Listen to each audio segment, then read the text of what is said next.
জানিয়ে দেব এই মুহূর্তে পাওয়া সর্বশেষ আপডেট বাংলা সংবাদ। শুরুতেই শিরোনাম। সেনাপ্রধান রিফাইন্ড আওয়ামী লীগের জন্য চাপ দেননি, বললেন সার্জিস।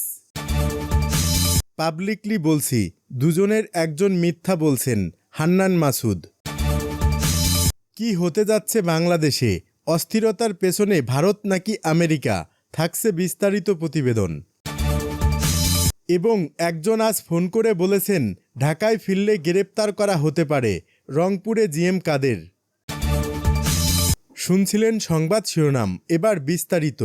প্রিয় দর্শক, আপনি যদি এই চ্যানেলে নতুন হয়ে থাকেন, ভিডিওটি দেখতে দেখতে চ্যানেলটি সাবস্ক্রাইব করে এবং ভিডিওটিতে একটি লাইক দিয়ে আমাদের সাথেই থাকুন। আর হ্যাঁ প্রিয় দর্শক, জানিয়ে দিন আপনি ভিডিওটি কোথা থেকে দেখছেন।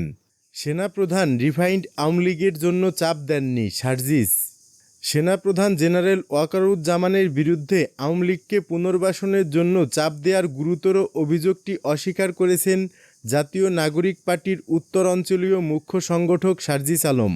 একই সঙ্গে 11 মার্চ সেনাপ্রধানের সঙ্গে সাক্ষাৎ নিয়ে হাসনাত আবদুল্লাহর দেয়া ফেসবুক পোস্টের বিরোধিতা করেছেন তিনি। সেনাবাহিনীকে নিয়ে হাসনাতের সাম্প্রতিক ফেসবুক পোস্ট আলোচনা সমালোচনার জন্ম দিয়েছে রাজনৈতিক অঙ্গনে।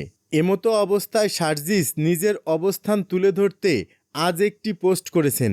এক্ষেত্রে হাসনাতের ওই পোস্টে কিছু জায়গায় সংযোজন ও বিয়োজন এনেছেন সার্জিস।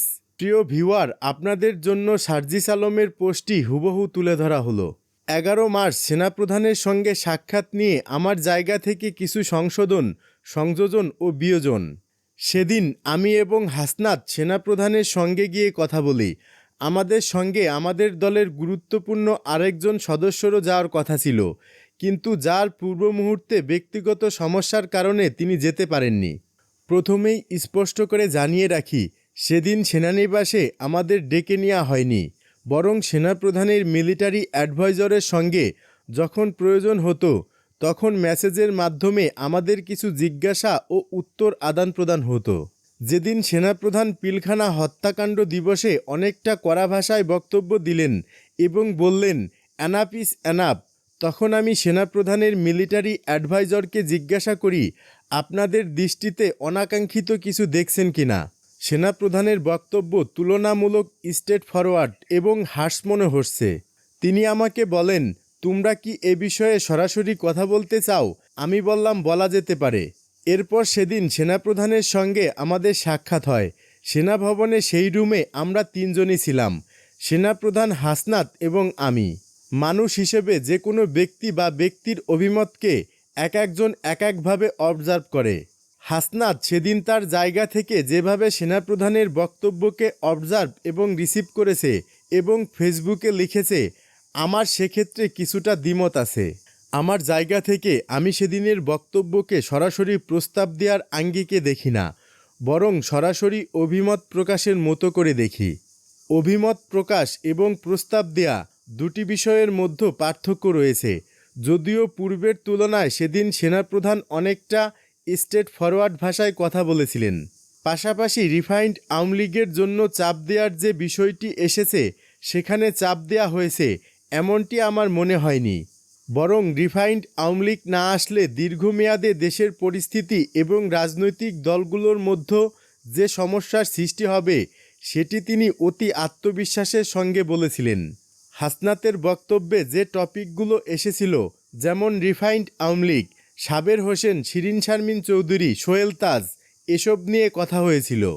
আওয়ামী লীগ ফিরে আসবে কিনা, এই ইলেকশনে আওয়ামী লীগ থাকলে কি হবে, না থাকলে কি হবে, আওয়ামী লীগ এই ইলেকশন না করলে কবে ফিরে আসতে পারবে কিংবা আদৌ আসবে কিনা, এসব বিষয় নিয়ে কথা হয়েছিল। এসব সমীকরণে দেশের উপর কী প্রভাব পড়তে পারে, স্থিতিশীলতা কিংবা অস্থিতিশীলতা কোন পর্যায়ে যেতে পারে, সেসব নিয়ে কথা হয়েছিল। কিন্তু যেই টোনে হাসনাতের ফেসবুক লেখা উপস্থাপন করা হয়েছে, আমি মনে করি কনভারসেশন ততটা এক্সট্রিম ছিল না। তবে অন্য কোনো একদিনের চেয়ে অবশ্যই স্ট্রেট ফরওয়ার্ড এবং সো কনফিডেন্ট ছিল। দেশের স্থিতিশীলতার জন্য রিফাইন্ড আওয়ামী লীগের ইলেকশনে অংশগ্রহণ করা যে প্রয়োজনীয়, সেই বিষয়ে সরাসরি অভিমত ছিল। হাসনাত তার বক্তব্যে আরেকটি বিষয় উল্লেখ করেছে, আলোচনার এক পর্যায়ে বলি, যেই দল এখনও ক্ষমা চায়নি, অপরাধ স্বীকার করে নাই, সেই দলকে আপনারা কিভাবে ক্ষমা করে দিবেন? অপর পক্ষ থেকে রেগে গিয়ে উত্তর আসে, you people know nothing, we are in this service for at least 40 years. তোমার বয়সের থেকে বেশি। এই কনভারসেশনটা হয়েছে, এটা সত্য, কিন্তু আমাদের রুমে বসে হওয়া কনভারসেশন হঠাৎ এককভাবে শেষ করে যখন সেনাপ্রধান উঠে দাঁড়ালেন এবং রুম থেকে কথা বলতে বলতে বের হয়ে এসে যখন আমরা গাড়িতে করে ফিরব, তার পূর্বে বিদায় নেওয়ার সময় দাঁড়িয়ে দাঁড়িয়ে এই কনভারসেশন হয়েছে।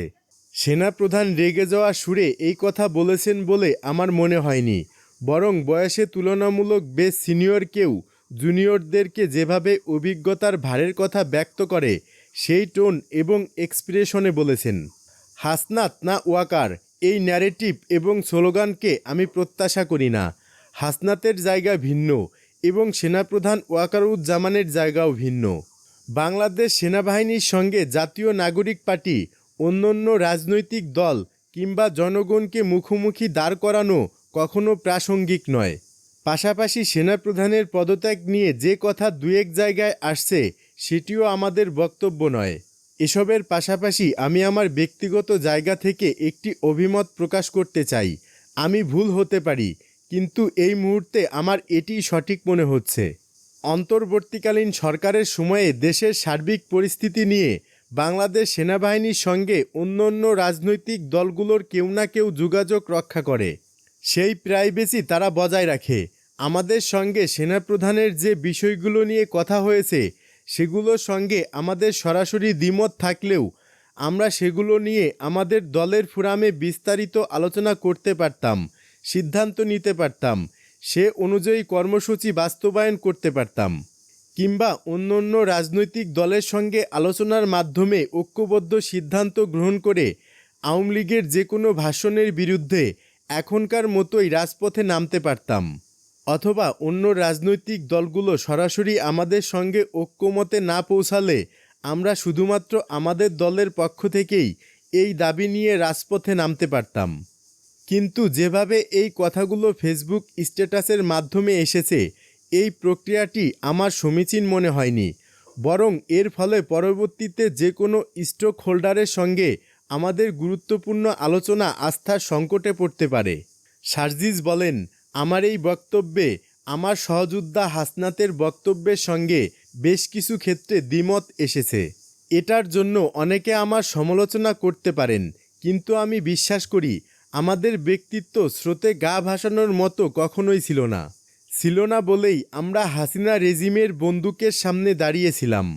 আজও কেউ হাসনাতের দিকে বন্দুক তাক করলে তার সামনে দাঁড়িয়ে যাওয়ার কমিটমেন্ট আমাদের আছে। কিন্তু সহযোদ্ধার কোনো বিষয় যখন নিজের জায়গা থেকে সংশোধন দেওয়ার প্রয়োজন মনে করি, তখন সেটাও আমি করব। সেই বিবেক বোধটুকু ছিল বলেই 6 জুন প্রথম যেদিন শহীদ মিনারে কয়েকজন কুঠাপ্রথার বিরুদ্ধে দাঁড়িয়ে যায়, তাদের মধ্যে সামনের সারিতে আমরা ছিলাম। আমি বিশ্বাস করি আমাদের এই বিবেকবোধের জায়গাটুকুই আমাদেরকে সঠিক পথে রাখবে। আত্মসমালোচনা করার এই মানসিকতাই আমাদেরকে আমাদের কাঙ্ক্ষিত গন্তব্যে নিয়ে যাবে। আওয়ামী লীগের যে কোনো ভাষণের বাংলাদেশের রাজনীতিতে আসার বিরুদ্ধে আমাদের লড়াই অব্যাহত থাকবে। পাবলিকলি বলছি, দুজনের একজন মিথ্যা বলছেন, হান্নান মাসুদ। সেনাপ্রধানের সঙ্গে বৈঠকের 10 দিন পর হাসনাত আবদুল্লাহ 21 মার্চ তার ফেসবুকে একটি স্ট্যাটাস দিয়েছিলেন। তার প্রতিক্রিয়ায় রোববার নিজের ফেসবুক পেজে স্ট্যাটাস দিয়েছেন দলের আরেক মুখ্য সংগঠক সার্জিস আলম তার স্ট্যাটাসে লিখেছেন, যেভাবে এই কথাগুলো ফেসবুকে স্ট্যাটাসের মাধ্যমে এসেছে, এই প্রক্রিয়াটি আমার কাছে ঠিক মনে হয়নি, বরং এর ফলে পরবর্তীতে যে কোনো স্টেক হোল্ডারের সাথে আমাদের গুরুত্বপূর্ণ আলোচনা আস্থার সংকটে পড়তে পারে। এদিকে সার্জিসের স্ট্যাটাসের মন্তব্যে দলের আরেক নেতা আব্দুল হান্নান মাসুদ লিখেছেন, এসব কি ভাই? পাবলিকলি বলছি, দুজনের একজন মিথ্যা বলছেন, এটা চলতে পারে না। আর দলের গুরুত্বপূর্ণ পোস্টে থাকার পরও আপনারা যেভাবে ব্যক্তিগতভাবে চলছেন এবং তা পাবলিক করে এনসিপিকেই বিতর্কিত করছেন, সেটা কতটা ঠিক? যখন মানুষ এনসিপির জন্য স্বপ্ন দেখতে শুরু করেছে, তখন এভাবে এনসিপিকে বিতর্কিত করা কাদের এজেন্ডা? তিনি আরও লেখেন, সরি, আর চুপ থাকতে পারলাম না।